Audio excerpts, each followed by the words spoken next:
आज का साईं संदेश है। आज का दिन आप लोगों के लिए मंगलमय हो। बाबा आपकी जिंदगी में प्यार ही प्यार भरना चाहते हैं। भक्त बाबा से कहते हैं, बाबा बोल रहे हैं कि मेरे भक्त मुझसे कहते हैं कि बाबा हम आपको बुलाते हैं तो आप नजर क्यों नहीं आते, क्यों नहीं दर्शन देते। तो बाबा कह रहे हैं कि मैं दर्शन देता हूँ, किसी भी रूप में मैं दर्शन देता हूँ। मैं जरूरी नहीं किसी तस्वीर के रूप में ही आऊं, मैं फूलों के रूप में आपको दर्शन दे सकता हूँ। मैं उदी के रूप में आपको दर्शन दे सकता हूँ। मैं किसी इंसान के रूप में दर्शन दे सकता हूँ।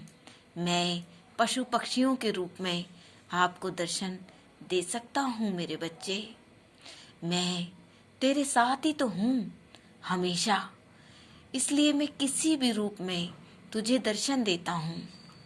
लेकिन मेरे भक्त जान नहीं पाते, मैं इतना अवश्य जानता हूँ। तो यदि किसी पशु पक्षी अगर घर में आ गया है अचानक से, तो उसे ऐसे ही मत भेजो, ऐसे ही मत सोचो कि वो ऐसे ही आ गया है। नहीं, वो मेरे रूप में आया है।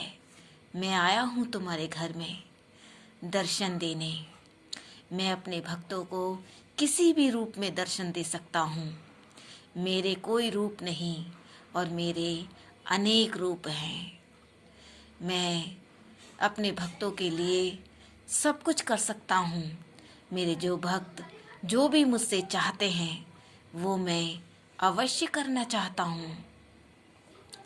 मैं जानता हूँ मैं अपने भक्तों को योजनाएं देता हूँ, तो मैं अपने किसी भक्त को एक योजना बताना चाहता हूँ। श्रद्धा और सबूरी रखकर जो भी भक्त जिस भी कार्य को करेगा तो वो अपनी जिंदगी में सफलता ही पाएगा। ऐसा नहीं है कि दूसरे लोग सफलता की सीढ़ी पर चढ़ गए हैं और आपको सफलता नहीं मिलती, तो किसी दूसरे इंसान की वजह से अपने मन में ईर्ष्या मत लाइए। हर समय का, हर वक्त का और हर काम का एक वक्त होता है, उसी के अनुसार इंसान को फल मिलता है। तो इसलिए अपने वक्त को ये समझो कि अभी वक्त नहीं आया। जब वक्त आएगा तो वक्त रुकेगा नहीं, सब कुछ पलक झपकते ही सब हो जाएगा। जो भी आपने अपने मन में सोचा है, आपके पलक झपक भी नहीं पाएंगे। उससे पहले आपसे बेहतर जो आपने सोचा है उससे भी ज़्यादा बेहतर मैं करूँगा। मैं तेरी जिंदगी में खड़ा हूँ ना, तुझे चिंता करने की क्या ज़रूरत है। मैं जानता हूँ मेरे भक्त रोते हैं तो मैं उन्हें दिलासा दे तो रहा हूँ। रोइए मत, रोने से कुछ भी हासिल नहीं। किसी भी इंसान को अपनी ज़िंदगी में रोना मत दिखाइए, अपनी तकलीफ़ें किसी को मत बताइए, क्योंकि लोग हंस हंस के सुनते हैं और कुछ कार्य नहीं बना पाते।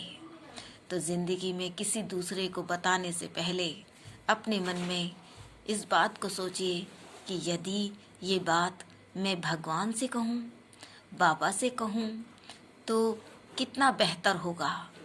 तो अपनी दुख, तकलीफ़, परेशानी मंदिर में आकर, जो भी आपके घर में एक छोटा सा मंदिर है उसमें बैठकर सच्चे दिल से बाबा से कहो, मुझसे कहो।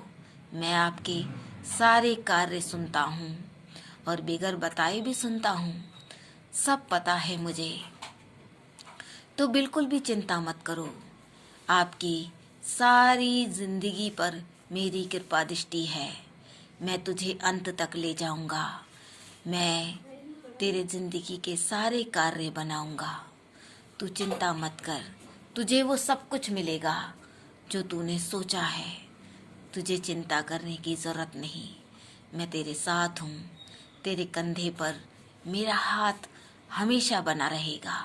मेरा आशीर्वाद हमेशा बना रहेगा। तू साईं साईं बोल, बस साईं साईं लिख। तेरे से मैं इतना ही चाहता हूँ और इसके बदले में मैं इतना दूंगा तूने अपनी जिंदगी में कभी सोचा भी नहीं होगा। सदा खुश रहो। ओम साईं राम।